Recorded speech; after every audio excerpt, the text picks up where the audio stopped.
आज पाली जिले का जो रसायन विज्ञान का प्रश्न पत्र हुआ था उसको हल करते हैं। जो आपके पहला क्वेश्चन आया था, अक्रिस्टलीय ठोस है तो इसका आंसर होगा ब। अक्रिस्टलीय ठोस होता है कांच। जो दूसरा क्वेश्चन था, कौन सी सांद्रता अभिव्यक्ति का माध्यम ताप स्वतंत्र है, मतलब वो सांद्रता बतानी थी जिसके ऊपर ताप का प्रभाव नहीं पड़ता है और वो होती है मोललता। मोललता पर ताप का प्रभाव नहीं पड़ता है। ऑप्शन द आपका सही होगा। अगला प्रश्न था, मानक हाइड्रोजन इलेक्ट्रोड का इलेक्ट्रोड विभव कितना होता है। तो मानक हाइड्रोजन का इलेक्ट्रोड विभव जो है वो 0 होता है। आपका ऑप्शन बी नंबर सही होगा। ब ऑप्शन आपका सही होगा। अगला प्रश्न था, रेडियो एक्टिव विघटन की अभिक्रिया की कोटि कितनी होती है। जो रेडियो एक्टिव अभिक्रियाएं हैं उनकी अभिक्रिया की कोटि बतानी थी और ये सारी अभिक्रियाएं प्रथम कोटि की होती है। आपका ऑप्शन इसमें भी ब नंबर सही होगा। बी ऑप्शन होगा इसमें भी। अगला प्रश्न देखते हैं, क्लोरोफिल में उपस्थित धातु आयन है। जो क्लोरोफिल में धातु पाई जाती है उसका आयन बताना था। तो क्लोरोफिल में मैग्नीशियम धातु पाई जाती है तो Mg+2 और इसका जो आंसर होगा वो होगा स। अगला प्रश्न है, प्रथम कोटि अभिक्रिया के वेग स्थिरांक की इकाई लिखिए। प्रथम कोटि की अभिक्रिया की वेग स्थिरांक को बताना था और जो प्रथम कोटि की अभिक्रिया का वेग स्थिरांक होता है वो होता है सेकंड माइनस 1। इसका आंसर होगा सेकंड माइनस 1। अगला प्रश्न था, ऋण सॉल के स्कंदन हेतु Na+, Al+3, Ba+2 आयनों को उनके ऊर्णन क्षमता के बढ़ते हुए क्रम में व्यवस्थित करना था। तो इनकी जो ऊर्णन क्षमता होगी वो होगी सर्वाधिक होती है Al+3, उसके बाद होगी Ba+2 और उसके बाद होगी Na+ की। जिसके ऊपर जितना अधिक आवेश पाया जाता है ऊर्णन क्षमता उसकी उतनी ही अधिक होती है।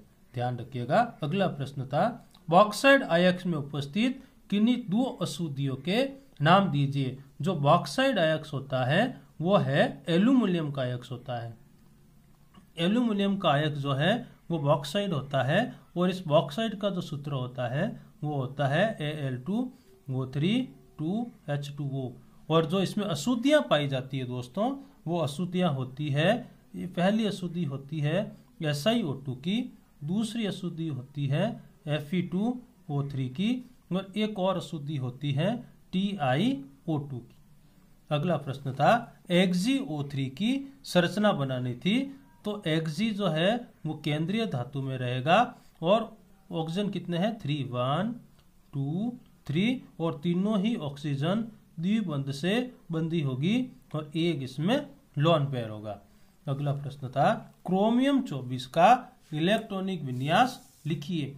क्रोमियम 24 जो है वो ऑफबोर नियम का अपवाद होता है। तो इसका जो इलेक्ट्रॉनिक विन्यास होगा वो होगा 1s2 2s2 2p6 3s2 3p6 3d4 और 4s2। डी ब्लॉक से था ये प्रश्न। अगला प्रश्न था, K3FeC2O43 का IUPAC नाम लिखना था। तो यह धनायन लिगेंड है, इसका नाम होगा पोटेशियम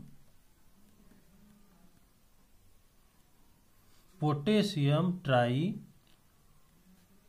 ऑक्जेलेटो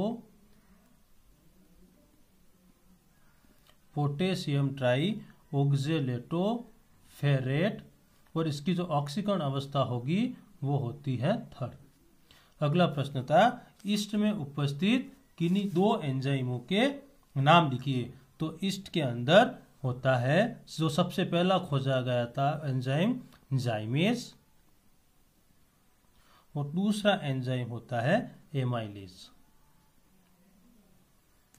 अगला प्रश्न था, वुड्स फिटिंग अभिक्रिया का समीकरण लिखना था। तो वुड्स फिटिंग अभिक्रिया जो है एरोमेटिक हाइड्रोकार्बन सोडियम धातु के साथ करता है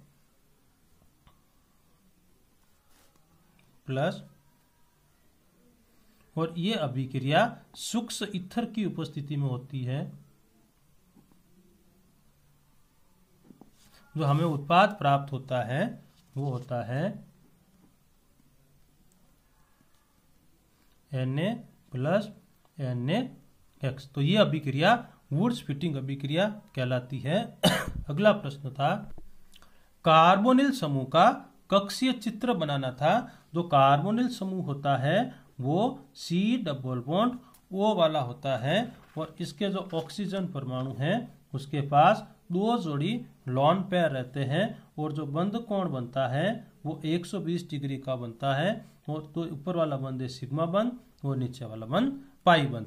अगला प्रश्न था, जलीय विलयन में NH3 C2H5NH2 C2H5NH वो C2H5N की सारकता को घटते हुए क्रम में लिखनी थी। तो इसका जो सारकता का घटता हुआ क्रम होगा वो होगा C2H5 उसके बाद आएगा C2H5NH2 उसके बाद आएगा C2H5NH और सबसे अधिक होगी NH3 की। अगला प्रश्न था, विटामिन ए की कमी से होने वाले रोग का नाम लिखिए।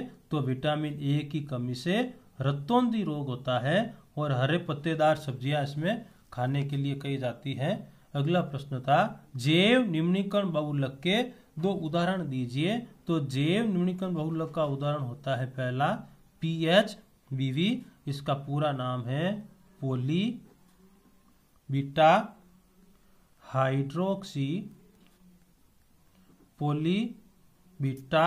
हाइड्रोक्सी ब्यूटीरेट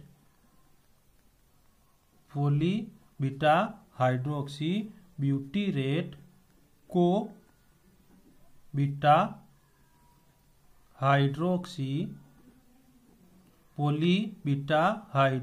ब्यूटीरेट को बीटा हाइड्रोक्सी वेलेरेट, ये एक उदाहरण है। और इसका जो दूसरा उदाहरण है वो है नाइलॉन 2 या नाइलॉन 6।